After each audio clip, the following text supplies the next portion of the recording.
It's gonna be Cuban sayings in English. If most of you guys are new, my name is Maria and I was born in Cuba. I came to the States when I was about 7 years old, so my first language is obviously Spanish. So growing up, there was all these Cuban phrases and sayings that I would hear around my house that now that I'm older and I know English, when you translate it, it's like, what am I saying this time? So we're gonna break it down to some of my favorite ones. Metiendo muela.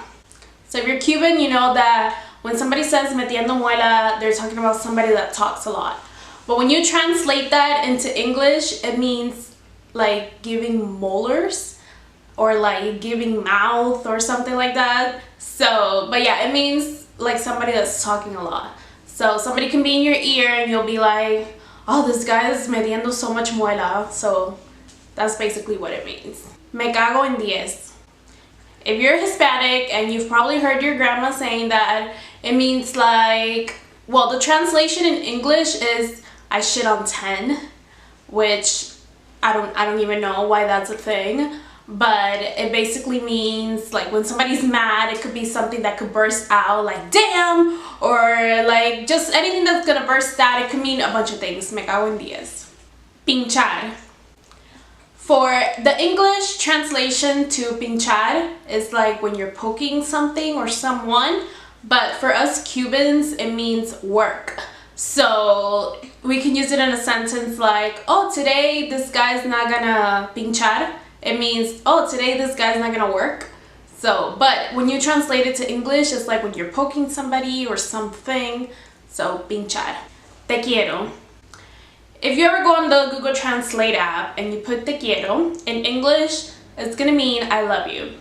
But it really means, because quiero means want. So technically it means like I want you, but we use it as saying I love you.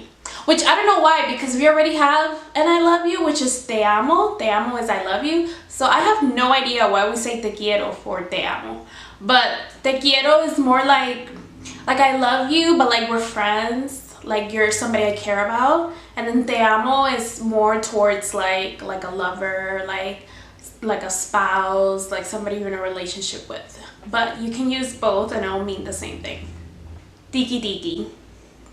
Now, if you've heard tiki tiki can mean a bunch of things. Like you could be talking about somebody at work and then you could say like, oh, so-and-so was con el tiki-tiki, and then they could be talking about like somebody was doing a certain thing that was like bothering you. Something could be like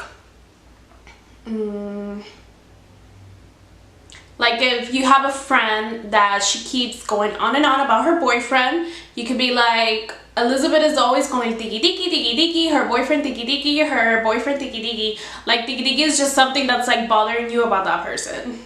Para de freír huevos. The English translation to that is stop frying eggs, which for us Cubans, it means when somebody's saying this, it means that you're frying eggs.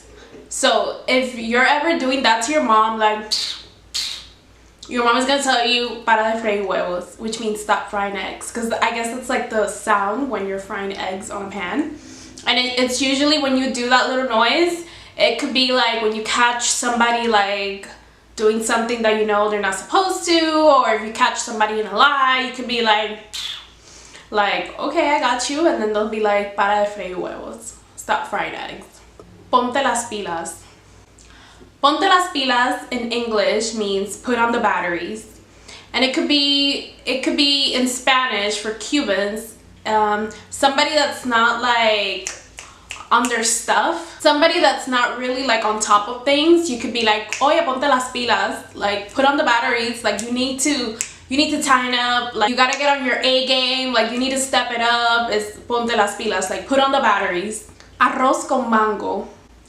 Arroz con mango, the English translation is rice with mango, and that's not really something you eat, but when you hear somebody talking about arroz con mango, it could be like something that's just not like a situation where everything is all bad. So it's like an arroz con mango, because an arroz con mango, like rice with mango, it's like something that's all bad.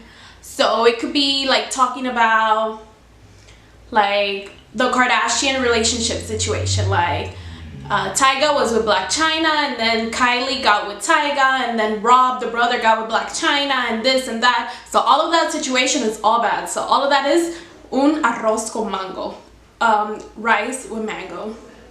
Ese huevo quiere sal, which means in English, that egg wants salt.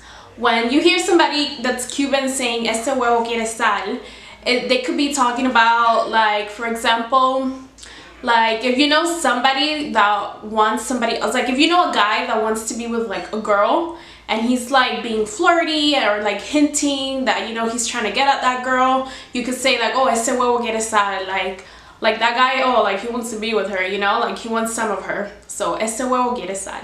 Un soplamoco. Now, if you're Cuban and your mom ever told you that she was gonna give you a soplamoco, that means, so the English translation is a blow booger. That means that if you're talking back to your mom and being sassy, she's gonna slap you so hard that your boogers are gonna come flying out of your nose. So, a soplamoco. I know, it's like the weirdest thing. Come mierda. Now, the English translation to come mierda is shit eater. So, people say that, like, in English, it could sound like the weirdest thing. But we just say that about talking about anything or anybody, like, oh, that guy is a come mierda, that guy is a shit eater. And it's not, like, it could be like, that guy's dumb, like, that guy's so stupid, like, that's really what it means. And then everybody's favorite word is dale. If you guys know Pitbull, you like Pitbull, you know he's always saying dale. And pretty much dale means, like, in English, it's go ahead. But we use it pretty much like a goodbye, like a hello even, because necessarily me, every time I'm on the phone with one of my friends and I hang up, I'll be like, dale, bye. Like, okay, bye. Like, it could mean okay, dale. So, yeah, dale could be anything. Final last one is ja, ja, ja. So, if you ever been, like, on Facebook or anything and you're like in somebody's page that's like Hispanic and you see, like, instead of ha ha ha, like H-A-H-A, they'll write like J-A-J-A, and really because like the letter J is pronounced like the ha sound, like if it was like an H, so it's like they're pretty much saying ha ha ha ha ha.